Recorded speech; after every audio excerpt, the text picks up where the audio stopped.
So Sadhguru, what is a creative mind? Oh. How big an answer do you want? As big as you want it. See, the English word mind doesn't say anything, because it's just one generic word which does not describe different dimensions of what the mind is. Mind is not just one something sitting here and doing something, okay? There is really no such thing as mind. In the yogic culture, there is no mind. There is a physical body, there is a mental body. Because what you're calling as mind right now is a certain combination of memory and intelligence. There is memory in your body, more memory in your body than you can imagine. If I have to get at you again, it's okay, I'm picking on you, okay? You definitely don't remember how your great-great-great-great-great-grandmother looked like, but her nose is sitting on your face right now. Yes? You don't remember a thing consciously, but your body remembers 100%.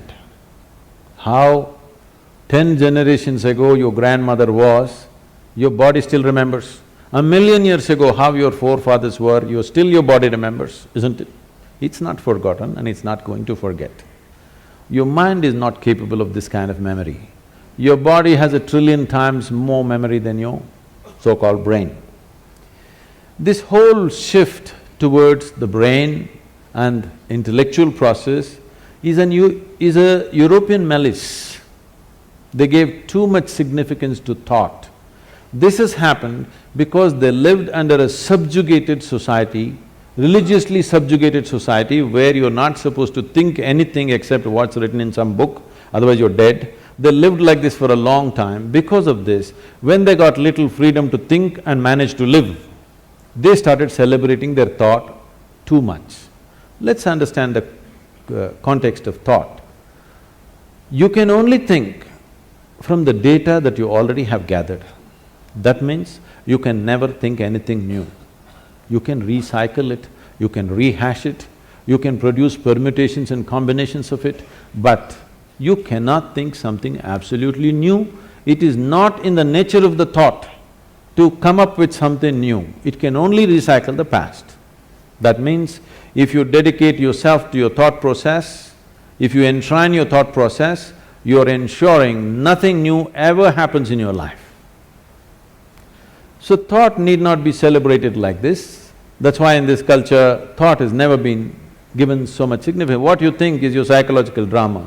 We don't think much about that because it's your drama is important for you, somebody else's drama is important for them. Everybody thinks their drama is the most important drama in the universe. This is everybody's experience because they're so identified with their own psychological drama.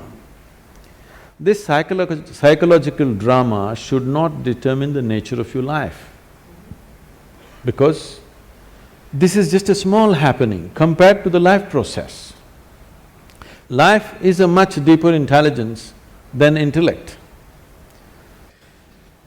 We can look at… the yogic system looks at the mind as 16 parts. Those 16 parts are further broken and they're taken up to 84,000 parts. But now if I talk about 84,000, already there's a segment which says no, so I will make it 4. I'm taking away 80, okay? I'm being fair to you. Only 4. 4 fundamental parts. One is the intellect, which we have in modern world, in today's world, we are unnecessarily giving too much significance to intellect and we will pay an enormous price for this. You will come to a place where you'll know everything, but you'll know nothing of life significance, really. Today you will see this happening to children. For the first time, this generation you see, 10, 11-year-old or 12-year-old children, they look bored. When you were 10, 11, you did not know what is boredom, it was not possible. It was too exciting to be alive and looking around. You will see 10, 12-year-old children all looking bored because they've seen the cosmos through their phone screen. They know it all. And especially in the Western countries, you will see this happening at 8, 10. They're really bored, you'll see in the school buses, they're all sitting on. Bored. Because by the time you're 12, you already had one love affair, you know what is a break, you know how to all this recover from that, you tasted alcohol, you've seen this, probably you've gone into all kinds of physical things, and you know the cosmos. What more? By the time you're 15, there's really no purpose for you to exist for many of them. You should not be surprised if this culture continues. I'm not saying this is a prediction, it is something that I see beginning to happen. In another 50 or 100 years' time, if 25 to 50% of the people commit suicide, you should not be surprised, because life needs some exuberance. If too much information happens to you without experience, that exuberance will be gone and a false sense of knowing becomes so strong in you. This is the danger of intellect, because intellect wants to dissect everything. Intellect is like a scalpel, the sharper it is, the better it is, it wants to dissect and know. Dissection works with some things, not with all aspects of life. If you want to know the poor frog, you remember? The poor frog that you crucified and cut, and great knowledge you acquired from all that torture is unbelievable. How much knowledge you know. For the torture that frog went through, how much knowledge you have acquired is quite unbelievable. All that you got to know.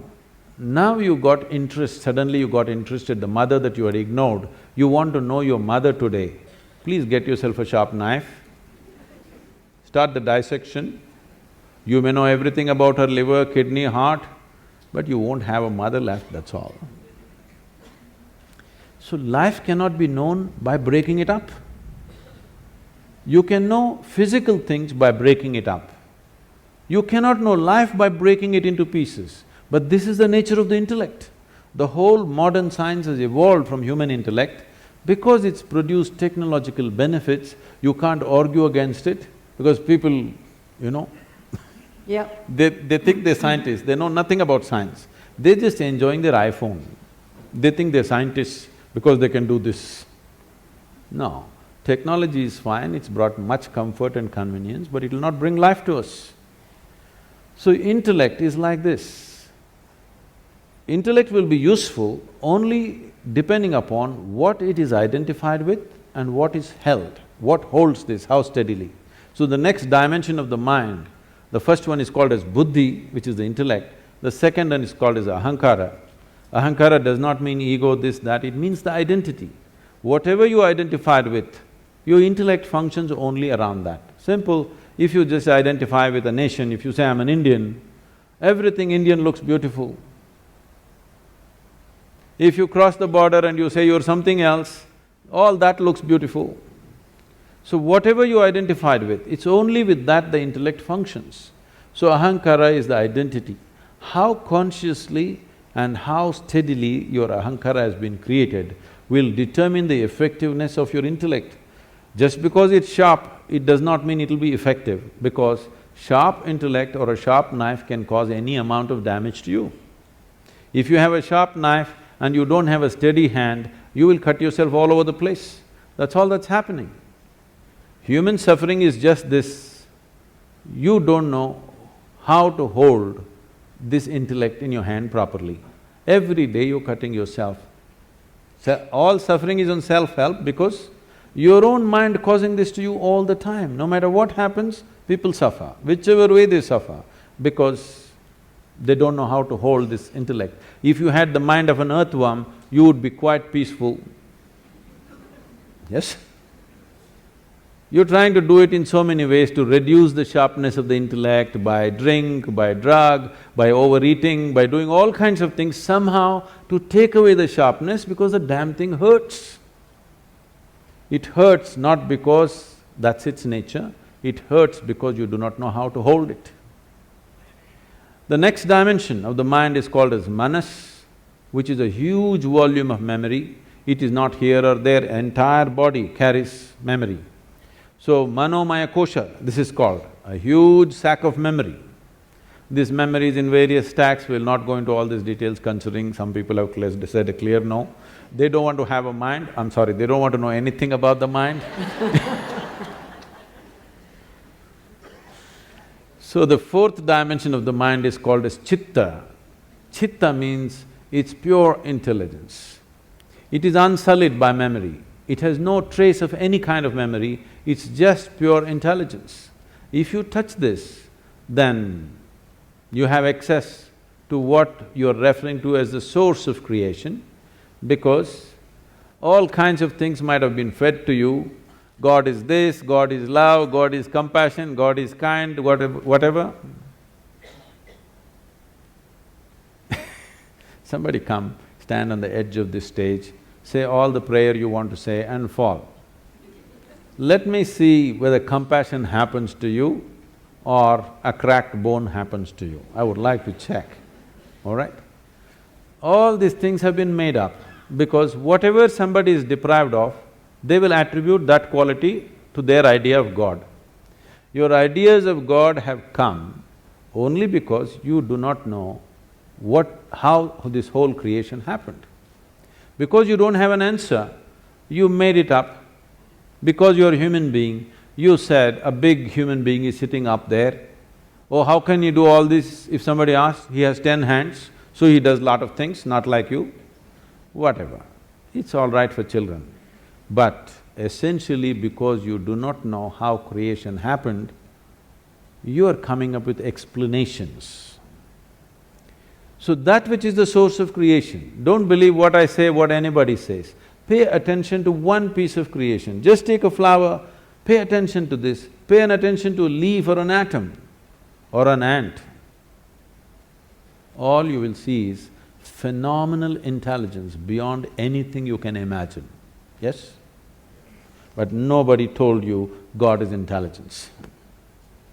But this culture has said this to you in many ways. They told you Chidakasha, Chidambara and so many things to tell you if you touch your chit, the whole existence becomes yours. Everything that's worth knowing is right here because you have access to the source of creation.